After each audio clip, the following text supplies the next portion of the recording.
And we are live. Welcome back to another episode of Aussies taking over the NBA. It's Wednesday, the 29th. We got a fair bit to talk about. The NBA starts on Saturday. Friday? Friday. Totally bricked that, but we're at it. We're rusty. Still getting back into the swinging things with the bubble happening. Bubbling along in the bubble is the title of the episode. There's plenty happening. Few Aussies in action. The return of Paddy Mills. We'll talk about some of the upcoming action that's going to be happening as well. As always, you can like, share, and subscribe all the way along. Every time, all the way along. Here are our socials: iTunes, on YouTube. You can find us on Twitter and Podcast Addict and SoundCloud and any RSS feed you can get your hands on. You can find us. Mate, what's been happening? Watching a bit of the scrimmages, bit of trash ball, which is it's been good to get into, but it's kind of pointless in a way. Ben Simmons doing some weird things again, kind of shooting, then not shooting for the last two games. You think that it kind of just feels like nothing has changed, really. It's the same style of play from every team. Like nothing revolutionary came out of the bubble. And I think it's just going to be the same story going into the playoffs. I don't think anyone's really improved. The only teams I can see that's improved significantly is probably the Lakers, who've added J.R. Smith and Dion Waiters to the already. How good is that? I saw those highlights and I was like, "What? Dion Waiters? What? J.R. Smith? When the hell did this happen? What the fuck?" So, yeah. So they got any guys that are out? I think is Beasley. Rondo's done. Yeah. No, not Beasley. Why does that name escape Michael me? Beasley. Yeah, Michael Beasley. Nah, it's the little dude. Avery Bradley. Yeah, it's B. It's a B name. Yeah, Avery Bradley. Yes, but still watching some of them, whew, they still look like they're the team to beat, really. Yeah, I think you might be right there. I think the Bucks, look good, but just still Giannis focused. Whereas, the Lakers look good, man. They just look like a kind of an all-star team. They're playing with some deep roster. LeBron didn't even play the last game, neither did AD, and they still absolutely trounced them. They had AC at point guard, so that was an interesting mix. But JR hitting 6 of 7. We know what he's like, feast or famine. Waiters, I think, was a good pickup as well. Yeah, I think like low key, it has the potential to just be like, what was the point of that? But at the same time, it has the potential, like if he fits in, plugs in, like he can be a pretty dangerous shooter off the bench, just randomly, coming off the bench and scoring 15. He's a heat check kind of guy. A guy they can just give the ball to and he can shoot. And I kind of think they need that. Like it can't just all be LeBron. Their backup unit's a little bit light. Quinn Cook, without Rondo and Avery Bradley, they're going to struggle a little bit more. But yeah, I think adding those two, it's just like, that almost should have been blocked. It's like, what? You don't need those two. Like, stop. No. Yeah, that's you kind of like. I mean, J.R. Smith hasn't played in 400 days or something like that. Something ridiculous. But that's the way it goes. But let's move on to the pointless teams and why the hell they're even in the bubble. Starting off with the Brooklyn Nets. Yeah, the Nets. Why? What? As soon as choking on my water here, they're so bad. As soon as Kevin Durant and Kyrie weren't there, it should have just been like, and your bubble privileges are revoked. So yeah, just playing Timothy Cabarrot at bloody power forward, and you're like, this is getting bad. Like, why are you even here? You don't need to make up the numbers. Go home. Go back to New York. We don't want you. It's so harsh. Just out. So yeah. Well, they've signed like I think Lance Stevenson's playing for them. They've just signed all these Justin Anderson. They've just signed all these free agents that because they haven't really been able to put a team together. It's kind of like the Wizards. The Wizards is just a whole bunch of ragtag. I don't think Beal's playing. Just a ragtag bunch of nobodies that are just making up cannon fodder for the bubble. We will see a bit of Rui though. I like watching Rui. It's good. Doesn't really fit their team, but no, not at all. Not at all. But yeah, then why are the Nets there? Like Jenna Musa, Levert, I think it's the only one. I think DeAndre Jordan's not even there, and Harris might not even be there either. No, Torian Prince isn't there. So it's kind of like, well, what's the point of that team? It doesn't make any sense. Why are you here? It's just warm-up practice for any other NBA team. So, The only other one I could think of was the Wizards. All the other ones kind of have a bit of skin in the game. Probably the Kings from the Western Conference aren't really going to kind of push for that. You'd have to think the Pelicans without Zion, although apparently he is heading back to the bubble at some stage. But they've got a seed as well. They've got to win some games to get up there. Not guaranteed a spot. I don't know. I think they should have just taken the top 8 and started the playoffs. Maybe played a whole bunch of seeding games in the top 8 to get that final mix. But I don't understand why the 22 went. Really, it's kind of all a bit pointless. But the and method Portland, in them. like, why is Portland there? There was a couple of days of hype when Nurkic was back, and everyone's like, "Look, Nurkic is back. They're gonna be great, man." And then they've just been terrible. Just like, why? Why are you guys here? What the hell? Yeah, I don't get it. But I suppose there's got to be money played. I still haven't heard about the trash bubble. Have you heard anything? No, I haven't heard anything. I've only really just started following it back up again. I've just been working my nuts off. Struggling to kind of keep up with it. But now that kind of I got the itch back, I'm like, yes, I'm back watching games in the afternoon and really getting back into it. Toronto's looking pretty good. We'll talk about some teams that have looked good. Man, OKC, low key, you're like, not bad. Shea Gilgeous-Alexander, man, he's had a breakout season, looking good. Steven Adams is the most underrated center in the NBA, I think. He's paid well, don't get me wrong. He's paid well, but he's an underrated center. Yeah, he doesn't get the credit that his game really deserves, I think. No, and they've kind of low-key tanking with a team that works. Like, their team just works. It's good depth. You've got Dennis Schroeder, 6th man of the year. It's a really good team. They're going to be hard to beat, and they probably deserve to be there because they were completely written off at the beginning of the year. It just shows you if you put Chris Paul on a team with some good pieces around, man, anything's possible. And you don't really want him going to a Houston. I think Houston will be the first team to completely implode. Well, yeah, they played that first game.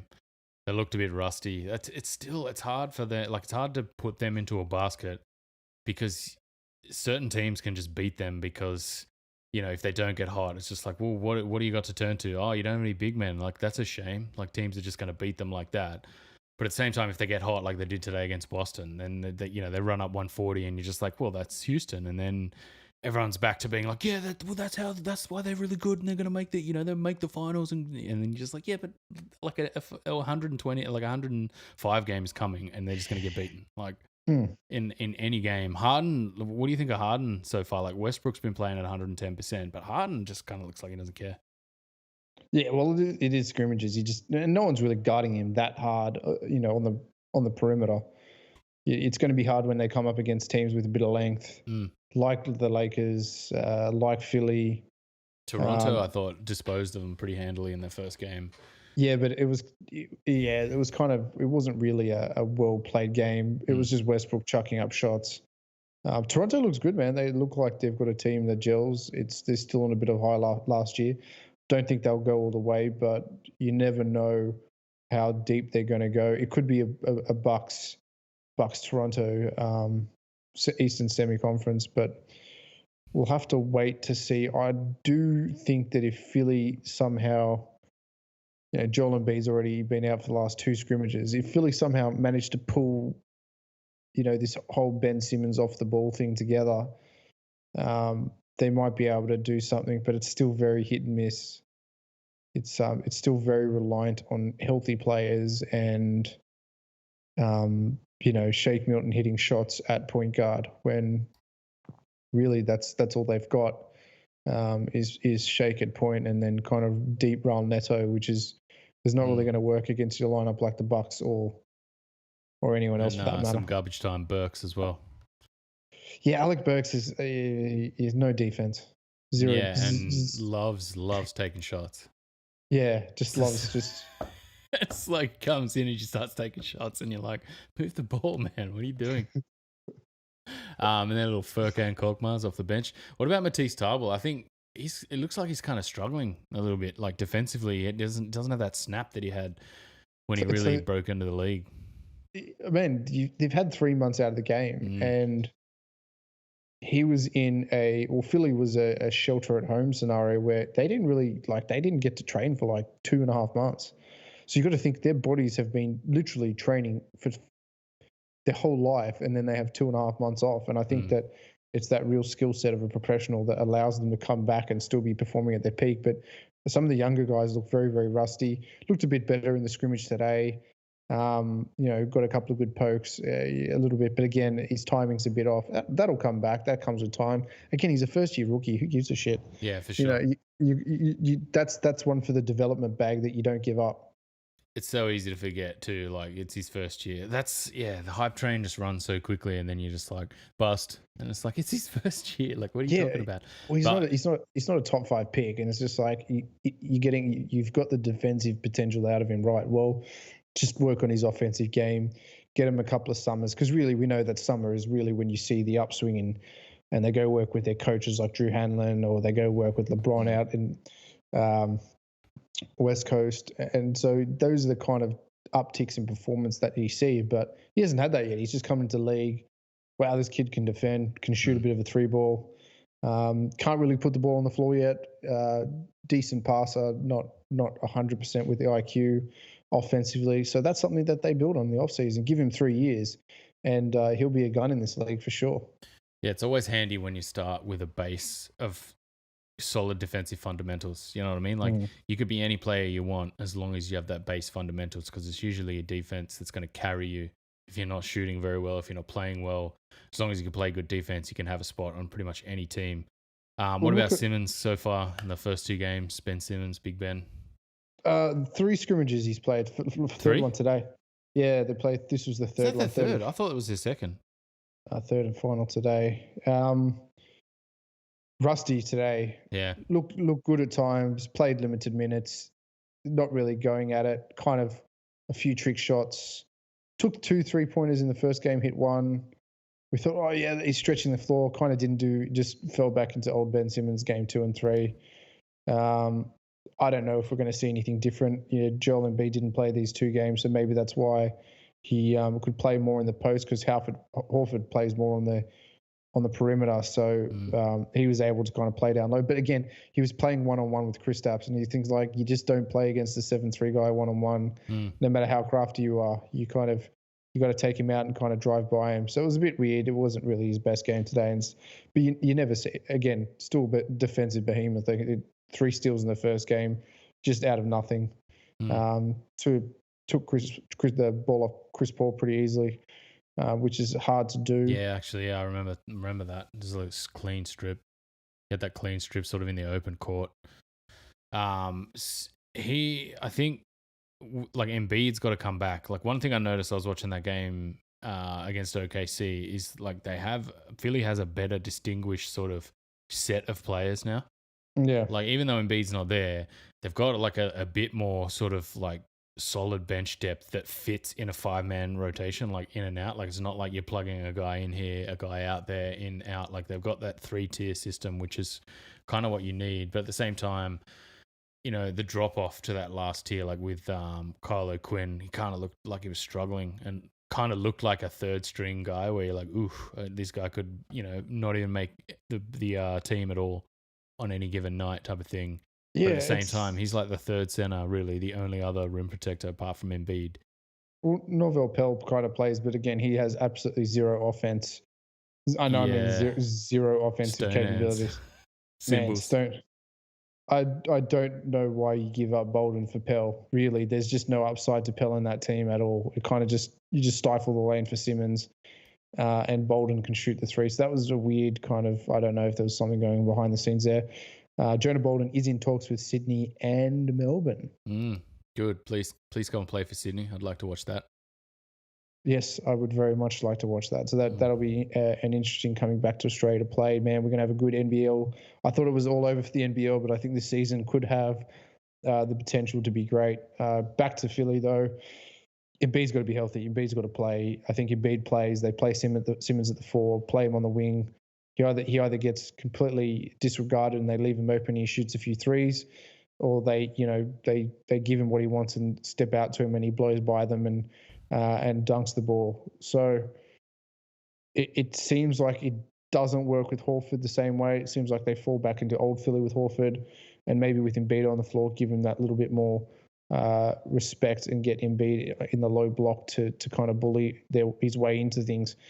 They were up 30 against OKC. They were up 30 the other night with ease of use, and then they get the second and third string teams on the court, and it's kind of it evens out a bit. But I don't know where this. I can't see the future. Like, you can see the future for the Lakers. You can see where the Bucks going. You can see where the Raptors going. I got no idea what's going to happen with Philly. No idea. Just after I was like, yeah, they've got a nice structure going. You're like, oh, I don't know where they're going, man.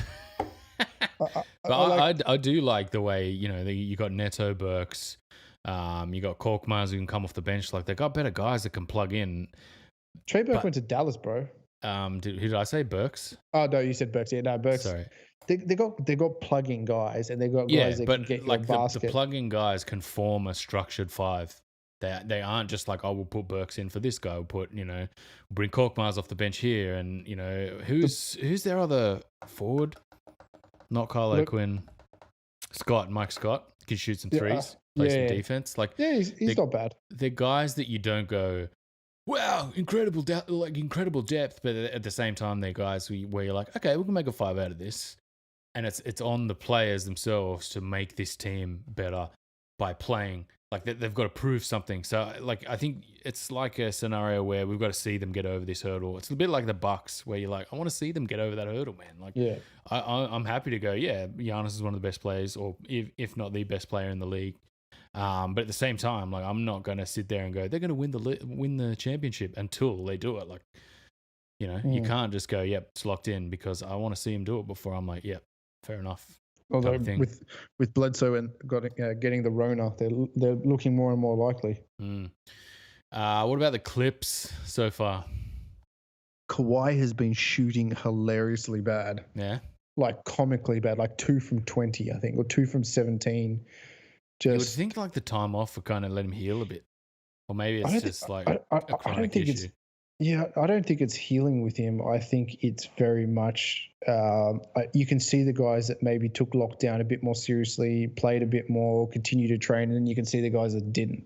You could see it. Like, it's definitely in the game levels there. It's just going to be a bit of a ragtag kind of finals, man. I don't think we're going to see smooth basketball until at least the conference finals.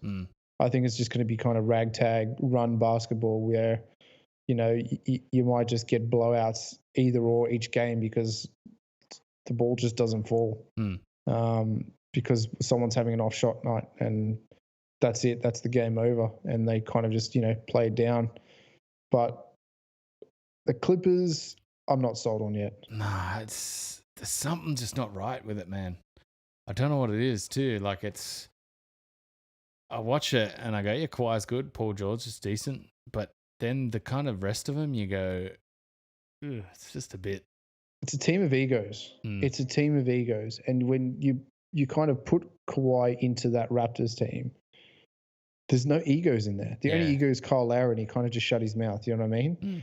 But you put him into Clippers. Oh, it's Patrick Beverley's goon bag, or Paul George is not getting enough of the ball, or Montrezl Harrell is just eating up the offense, and Lou Williams is taking the ball because he's the sixth. You know what I mean? Like, there's a lot of hero ball, and there's only one hero ball player on that team, and that's Kawhi. Everyone else should just step aside. But you've really got three to four hero ball players, and you can't have that. And I don't think it's going to gel. I don't think it's going to work. And I do see them getting knocked out fairly early. It's kind of been like, what an anticlimactic run that was. That you just got this complete all-star team that is just not going to go anywhere. And I think it's almost like the Lakers last year. Yeah, I don't think it's that bad. Like, Kawhi is Kawhi, and then Paul George has the resume to be one of those star players that wins a championship. But at the same time, at Indy, like, you never saw it. Like, he was always sort of in the playoffs, but he was the guy that would just get bounced out. And you'd always be like, oh man, he deserves a championship.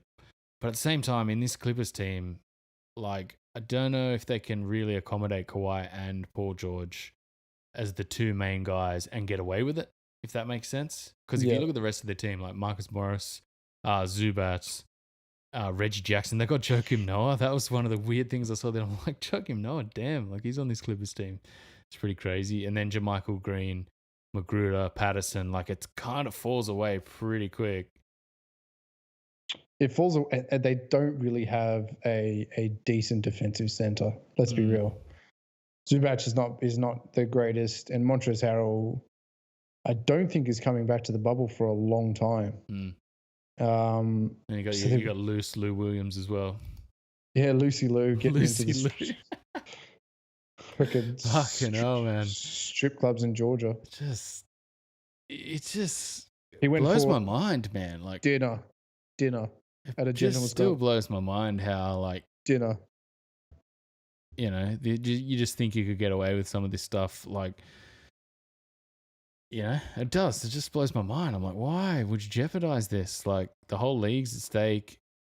You know, your whole team's at stake. Like, fuck, why would you just risk it all for a steak? I don't know. Anyway, he's doing 10 days quarantine when he gets back. Sacramento Kings, quietly, I thought they'd be terrible, but they've looked pretty decent. Yeah, they'll get bounced pretty hard. I think. Yeah, they will, but I'm like, they've actually not looked too bad.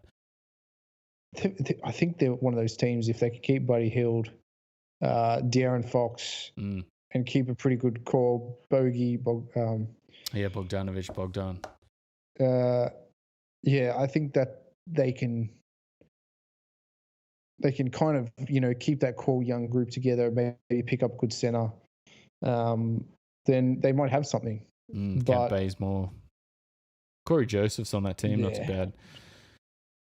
It's just kind of the also-rans of the league. It's kind of just making up numbers, man. That's all it is. Let's talk about Jingling Joe, who's been absolutely terrible. Yeah, he looks bad too, man. He looks like 3 months he's struggling a little bit. Like he hasn't really done much in 3 months. 4 months of just, that physique wasn't looking good before we went into Rona. It's not looking any better. At the same time, like he was noodly before and now he still looks noodly. So you're kind of a bit like, but at the same time, you're still like, damn, man. Just when you think that, like, if you're Joe Ingles and it's Rona, you just be like, all right, deliver the weights. I'm going to get fucking buff. Yeah, man. Yeah. Just get in the gym. But he's a family man. So hats off to him. Yeah, you're playing at the highest tier of NBA and you're trying to win a championship for the first time in a long time. So, and his game kind of accommodates that slinky Joe. It's not as though like he's going up and trying to dunk all over people and trying to be Mr. Hustle. Like he's just fitting into this team. But what do you think about the Utah team in general so far? It's looked a little better. Mike Conley looks a little bit better, which he may have done some training. Yeah, just doing a little bit of work with the team. That's what he needs to do as well. They're one player down from just exit stage left. You know what I mean? They're not got any depth. And that's really the massive issue in their team is that, Tony Bradley's their backup center.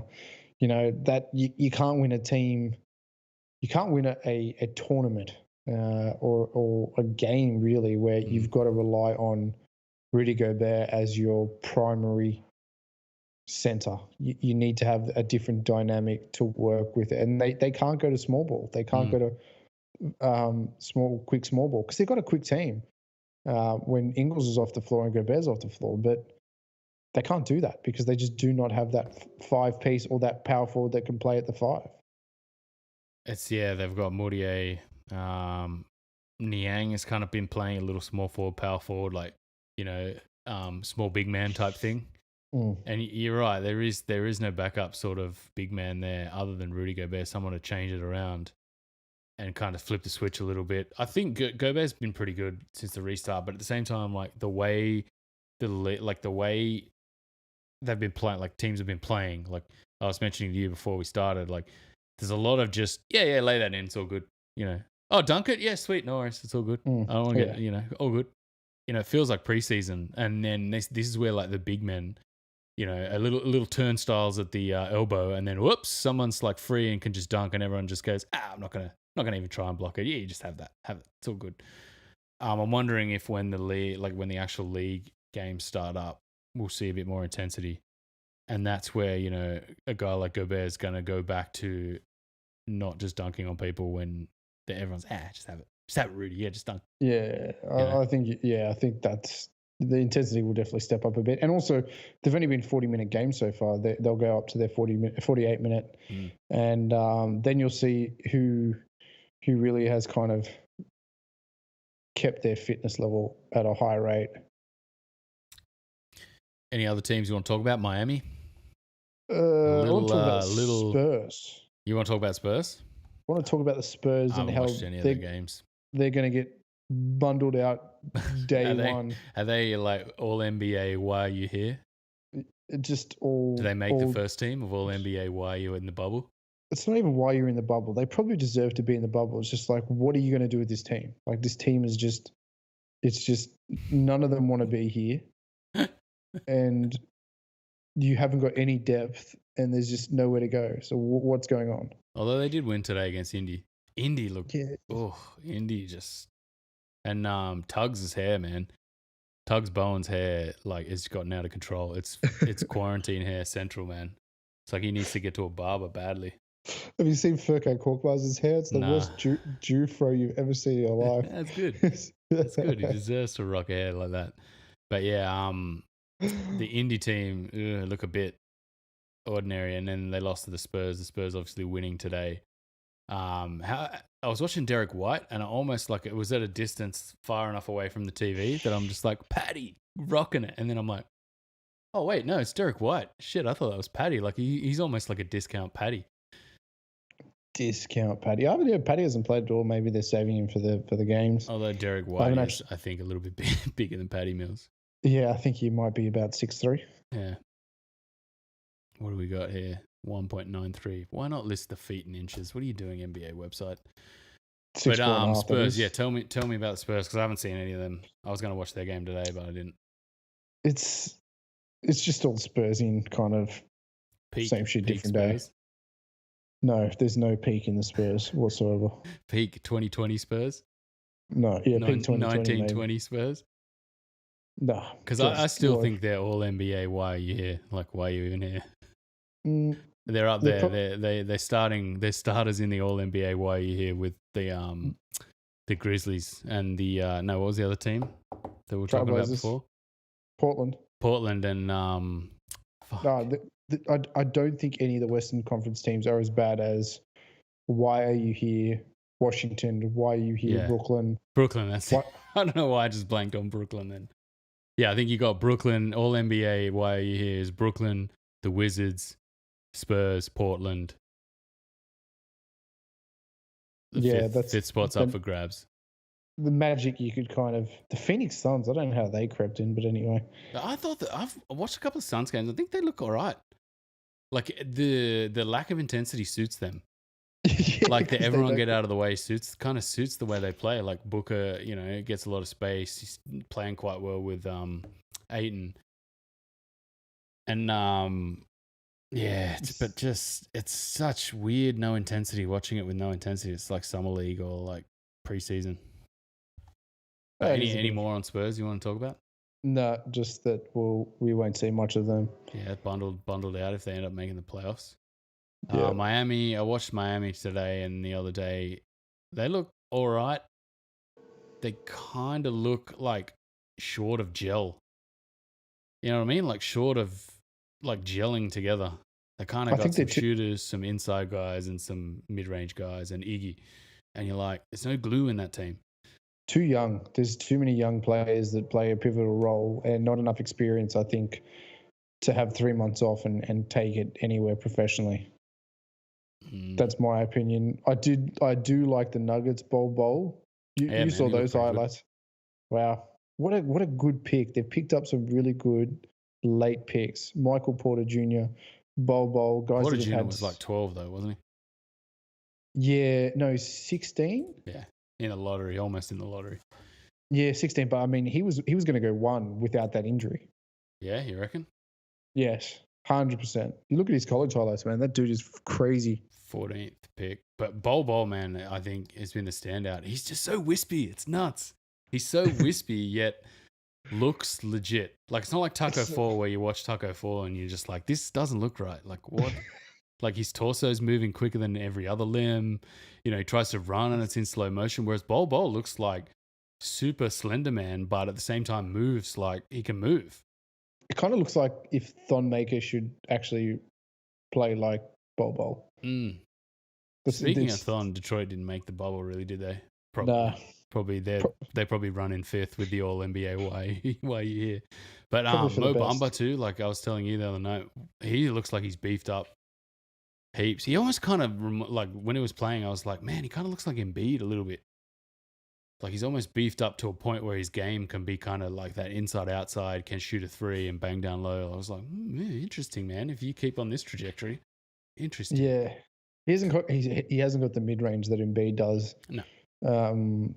But yeah, look, you know, you can definitely stretch the floor and bang. So that would be very, very useful. And all right, I think we've talked enough about the league itself. Should we talk about the upcoming bubble restart and the return of Patty Mills? Yes, we shall talk about the first couple of games. We're going to have. What are we going to have this week? First Friday, games. I think you were saying Jazz. Yeah, Friday morning, Jazz Pelicans and Clips Lakers. That's going to be a good showdown. And then we don't have Aussies until Sunday morning, where the Sixers take on the Pacers and the Jazz take on the Thunder. Sorry, the Spurs take on the Kings, but who really cares? That's just battle of the trash. Yeah, we've really only got two horses in this race, and that's the Jazz and Philly. Philly's pretty much guaranteed a good seed because they've got a relatively easy run compared to a lot of the other teams. Let's just go over their bubble run. Their bubble run is the Pacers, followed by the Spurs, followed by the Wizards. Need I say more? Followed by the Magic, followed by, I believe, Portland, and then I think it's the Suns and the Raptors, then Houston to finish it out. That is a pretty good bubble run.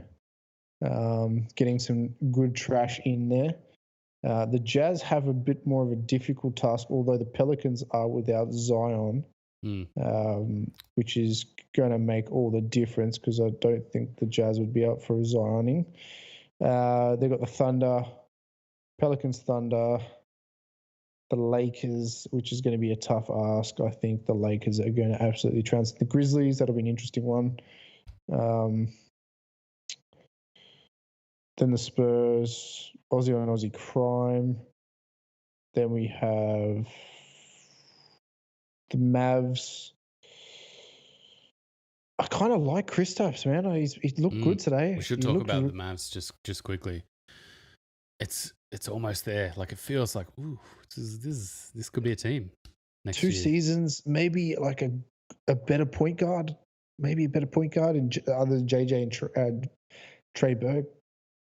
It's almost like you want the ball in Luka's hands, but at the same time, you kind of like. But I like it.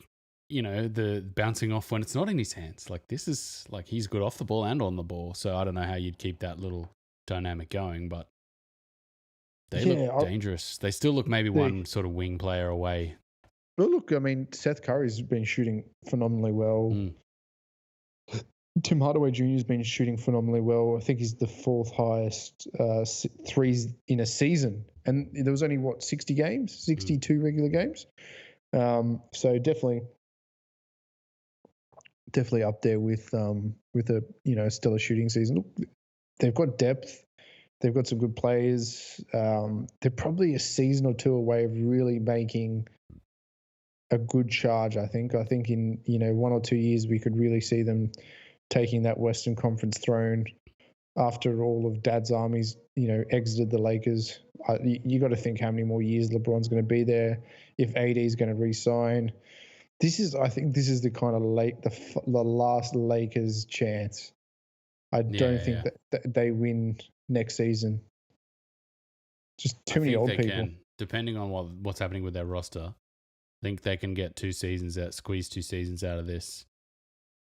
But I still feel like LeBron's slowing down. He's old. And how you can keep that going, like how they've kept it going this year has been interesting. They've added just such massive big man depth and playing like verticality, and you're just like, this suits LeBron to a T. Like, this is good. They've actually turned this into a nice little wrinkle here. But how quickly the league catches up with that is about how long they can sustain it. I just think that, they probably picked up a couple of good pieces in JR and Dion Waiters that could just get buckets when they need it. Probably didn't have that in Avery Bradley, and Rondo's not really a shooter. So I think it might work out better this year. And I suppose we'll just have to wait and see. Should we leave it there then? We'll be back next week. Talk about the restart. So just explain what are they doing with the seeding again? Because I haven't really looked into what's actually happening. It's kind of convoluted. So there's obviously teams on the rings, and there's teams that are fighting for the 8th seed. So they're counting regular season games towards this. These are all the teams that statistically can make the playoffs, and then they've obviously got to win a few games, and then depending on their win percentage in the bubble is where they finish. So if they finish on the same wins, then it's their win percentage in the bubble that allows them to jump. So it's like voodoo, basically. It doesn't make any sense because no one's getting home court advantage anyway, so who really gives a shit what the seeding is? True. That's still it's completely irrelevant. Yeah, it still makes me lean to sorry. I just think that the seeding is completely irrelevant. Just, pull names out of a hat and fucking play a final series. Absolutely makes no difference. Or have the top 4 that were locked in, and then the ones that were kind of near each other just toss coins. Yeah. You and you, done. Let's play, type of thing. Yeah. I think they wanted to just get a few competitive games in to get these guys back up to some sort of, makes sense, to some sort of like relevance so that they can get decent finals. And then quickly we'll touch on the return of Patty Mills. So he hasn't played any games in the bubble yet. He's on the way back. Can he make the Spurs better? Or are you still bundle out? No, Spurs? I think he does make the Spurs better. Definitely running that second unit, points off the bench. It'll be interesting to see if we see Brokoff make an appearance at any time in this bubble process. I don't think he's going to. I don't think so either. It's going to be hard to come in and be on shooting, and when you've just had to go take care of your wife and newborn. So it's looked like there was 3 in the bubble. Yeah, it sucks, man, to go from like 10 last year to or 11 last year, and then it started this year, and then to just having like two guys playing. It's like, oh shit. It's all right. We'll talk about the rest of what's happening. We'll get right into all the action, and we'll be back next week to sort of pick it up, start talking about the Aussies actually playing some meaningful games. Indeed. All right. As always, you can find us on YouTube, on iTunes, on Podcast Addict, SoundCloud. And as always, we will see you guys next time. That's not the same show. All right. Take it easy, everyone. See ya.